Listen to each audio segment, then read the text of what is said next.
आप सल्लल्लाहु अलैहि वसल्लम एक ही रात में स्टार्स, प्लैनेट्स, गैलेक्सीज को क्रॉस करते हुए जमीन से आसमान की तरफ गए। अब अल्लाह ने कुरान में एक जगह फरमाया है कि जमीन और आसमान के दरमियान हर चीज अल्लाह को सजदा करती है, विच मीन्स सारे stars, galaxies, planets, mountains, trees. लेकिन ये कैसे पॉसिबल है? सजदा तो इस तरह होता है। और कभी स्टार्स और प्लैनेट्स को हमारी तरह इबादत करते हुए किसी ने देखा है? लेकिन अल्लाह ने कुरान में बार बार कहा है कि ये सारी चीजें अल्लाह की इबादत करती हैं। तो यूनिवर्स के इन सारी चीजों में कोई ना कोई बात कॉमन, एक जैसी जरूर होगी।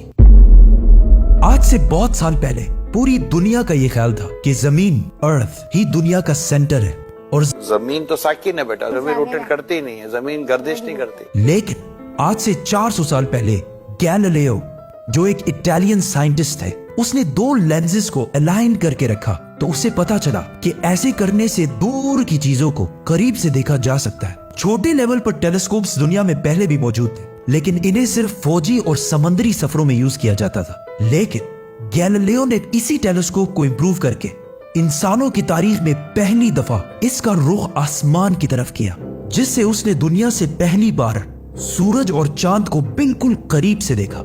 और गैलीलियो ने इन सारों की मूवमेंट को ऑब्जर्व करना शुरू किया। 1300 दुनियाओं को अगर मिला लिया जाए, इससे एक जुपिटर बनता है। गैलीलियो ने देखा कि ये भी बाकी प्लैनेट्स की तरह गोल है, लेकिन जुपिटर के ऊपर जो लाइट है वो महीने के डिफरेंट दिनों में बिल्कुल बदल रही है। और उसने देखा कि वीनस और सैटर्न का भी यही हाल है।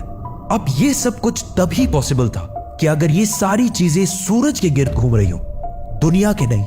गैलीलियो ने ये बातें पूरी दुनिया को बताई कि यूनिवर्स का सेंटर दुनिया नहीं बल्कि सूरज है। लेकिन इस बात को सुनकर यूरोप के सारे चर्चेस उसके दुश्मन बन गए, क्योंकि उस जमाने के पोप का ये ख्याल था कि जमीन ही यूनिवर्स का सेंटर है। और सिर्फ पोप का नहीं, पूरी दुनिया का ये ख्याल था। जमीन तो साकिन है। जिसकी वजह से गैलीलियो को चर्च से ये सजा मिली कि वो हमेशा के लिए घर में बंद कर दिया जाएगा। लेकिन गैलीलियो ने अपना काम जारी रखा और उसकी इन रिसर्चेस को बाद में पूरी दुनिया ने माना। इवन पोप ने भी गैलीलियो के मरने के 350 साल बाद पूरी दुनिया के सामने उससे माफी मांगी और कहा कि हम गलत थे और आप सही थे। आहिस्ता आहिस्ता हमें पता चला कि जमीन यूनिवर्स का सेंटर नहीं है, बल्कि ये सूरज के गिर्द घूमती है।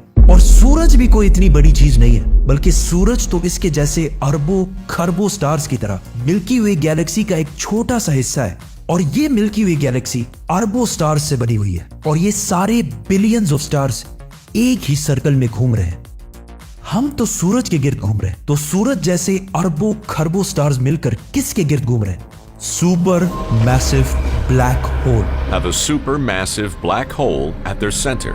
इस ब्लैक होल ने, जो हमारे सूरज से 40 लाख टाइम्स बड़ा है, ने पूरी गैलेक्सी को एक गोल सर्कल में रखा हुआ है। जिस तरह हमारे सूरज ने जमीन, जुपिटर, मार्स, इन सारे प्लैनेट्स को एक सर्कल में रखा हुआ है। लेकिन ये गैलेक्सी भी कोई इतनी बड़ी चीज नहीं है, बल्कि ये लाखों और गैलेक्सीज को मिलाकर एक छोटे से क्लस्टर का एक छोटा सा हिस्सा है। ये लाखों गैलेक्सीज मिलकर एक क्लस्टर बनाते हैं और ये क्लस्टर भी कोई इतनी बड़ी चीज नहीं है, बल्कि इस जैसे लाखों क्लस्टर्स मिलाकर एक सुपर क्लस्टर बनता है। और ऐसे हजारों सुपर क्लस्टर्स और भी मौजूद है। अब आपने ये नोट किया कि इन सारे स्टार्स, गैलेक्सीज, प्लैनेट्स में एक चीज कॉमन है कि इस पूरे यूनिवर्स में हर चीज किसी न किसी दूसरे ऑब्जेक्ट के गिर्द घूम रही है। और जब रसूलुल्लाह सल्लल्लाहु अलैहि वसल्लम भी आसमानों की तरफ गए तो उन्होंने बैतुल मामूर में फरिश्तों को नमाज पढ़ते हुए नहीं देखा, वो भी किसी चीज के गिर्द घूम रहे थे। लेकिन घूमने का इबादत से क्या ताल्लुक है? अल्लाह ने तो कहा है कि ये सारी चीजें इबादत करती हैं। आपको पता है अल्लाह ने ये बात किस सूरत में कही है?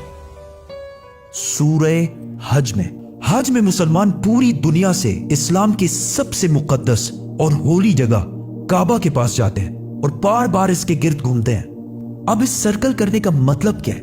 जब मुसलमान काबा के गिर्द घूमता है तो वो उस वक्त अकेला नहीं घूम रहा होता, बल्कि चांद, प्लैनेट, स्टार्स, गैलेक्सीज, क्लस्टर्स सारों के साथ एक ही इबादत में शामिल हो जाता है। तो ये सारी चीजें हमारी तरह इबादत नहीं करती, बल्कि हम मक्का जाकर इनकी तरह इबादत करते हैं। लेकिन इस आयत में तो लिखा है कि ये सारी चीजें अल्लाह को सजदा करती हैं। सजदा का मतलब सिर्फ हमारे वाला सजदा नहीं है, बल्कि अल्लाह के निजाम के मुताबिक चलने को भी सजदा कह सकते हैं।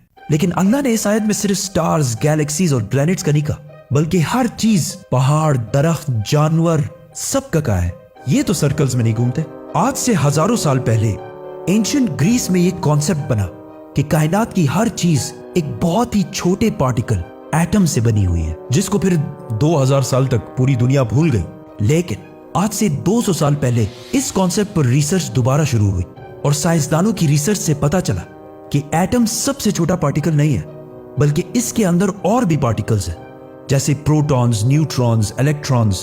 प्रोटॉन्स और न्यूट्रॉन्स हमेशा एटम के सेंटर में होते हैं और इलेक्ट्रॉन्स हमेशा इनके गिर्द घूम रहे होते हैं, ऑलमोस्ट बिल्कुल उसी तरह जिस तरह प्लैनेट्स सूरज के गिर्द घूमते हैं और स्टार्स ब्लैक होल के गिर्द घूमते हैं। जिसका मतलब है कि कायनात की हर चीज चाहते या ना चाहते हुए किसी ना किसी चीज का तवाफ कर रही है। और जब कोई मुसलमान काबा का तवाफ करने जाता है तो वो कायनात की हर छोटी से छोटी चीज, जैसे एटम के अंदर इलेक्ट्रॉन से लेकर कायनात के सबसे बड़े ऑब्जेक्ट्स, प्लैनेट्स, स्टार्स, गैलेक्सीज और इवन बैतुल मामूर में फरिश्तों के साथ एक ही इबादत में शामिल हो जाते हैं। हो सकता है इसीलिए इस्लाम में तवाफ करना सबसे बड़ी इबादत है। तो जब सूरह हज में अल्लाह ने फरमाया कि ये सारी चीजें मेरी इबादत करती हैं, तो ये हमारी तरह इबादत नहीं करती, बल्कि हम मक्का में काबा का तवाफ करके इनकी तरह अल्लाह की इबादत करते हैं। लेकिन इन सारी चीजों का तवाफ करने का एक फिक्स टाइम है और जैसे ही ये टाइम पूरा होगा तब हर शख्स मालूम कर लेगा